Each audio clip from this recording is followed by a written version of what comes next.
channel, and if you're new here, welcome. My name's Stephanie with New Light Reptiles, and today we're going to talk about how to get your bearded dragon to eat their greens. I've got my top 4 tricks and tips to get your stubborn little beardies to finally eat their salads. When it comes to bearded dragons, they are notoriously great eaters with insects, but oftentimes people will struggle a little bit to get their bearded dragons to eat their salads. And this can be really difficult because salads, vegetables, leafy greens are a vital part to a bearded dragon's diet. So if your bearded dragon is giving you some grief, then these tips will surely get you on your way. And please know that changes don't always just happen overnight. This will take a lot of persistence and consistency on your end, but please don't give up because your bearded dragon needs those veggies. All right, let's start out with tip number 1. This would be to just simply make your salads interesting. Make them colorful with different vegetables, different colors, different textures. My bearded dragons really like the color orange and yellow, so they love to go for butternut squash or orange bell peppers. You can use red bell peppers, yellow squash, etc. Just make sure you are using safe vegetables and doing your research to know what is and is not okay for bearded dragons.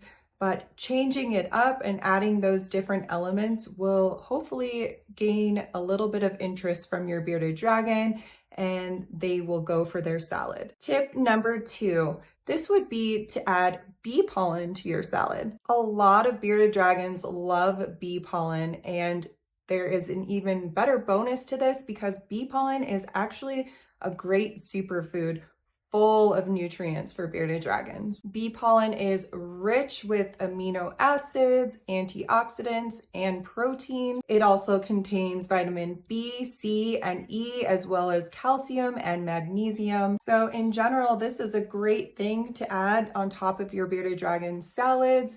However, treat it as a supplement, so don't go overboard. Just sprinkle a small amount on top of the salad and limit it to being offered only about a few times per week. Tip number 3. If these first 2 options don't work for you, then we may need to entice your bearded dragon a little bit with insects. So the next thing that I would recommend for you to do is put a couple of worms into their salad, bury the worms underneath the greens, the vegetables, and that way it's gonna wiggle the salad around a little bit and hopefully entice your bearded dragon to go for it and get a mouthful of veggies. When Lila, my bearded dragon, was a baby, she was a very big pain about eating salads. And the main way that I really got her to start eating was by adding black soldier fly larvae into the salad.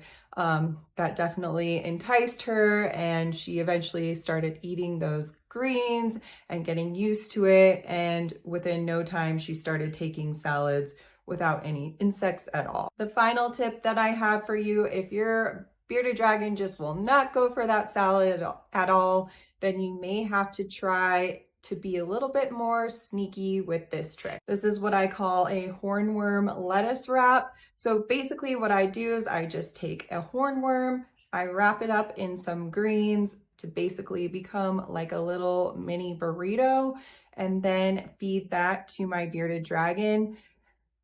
Bearded dragons and reptiles in general usually cannot resist a hornworm. It's usually an absolute favorite. I have never met a bearded dragon that didn't like them. So this is a great way to really just get them to get those greens in their mouth and start tasting and getting used to the vegetables. All in all, this can be a very frustrating situation if you have a bearded dragon that is just resisting their vegetables and their salads. But my biggest piece of advice to you, along with these different tips is to not give up and just keep trying different tactics and playing with the vegetables. And eventually, most bearded dragons will come around. Hopefully, these tips will be useful for you guys. And if you have any other suggestions, leave them in the comments below. I'd love to hear what you guys do. And with all this being said, that's all that I have for you today. And until next time, happy reptile keeping.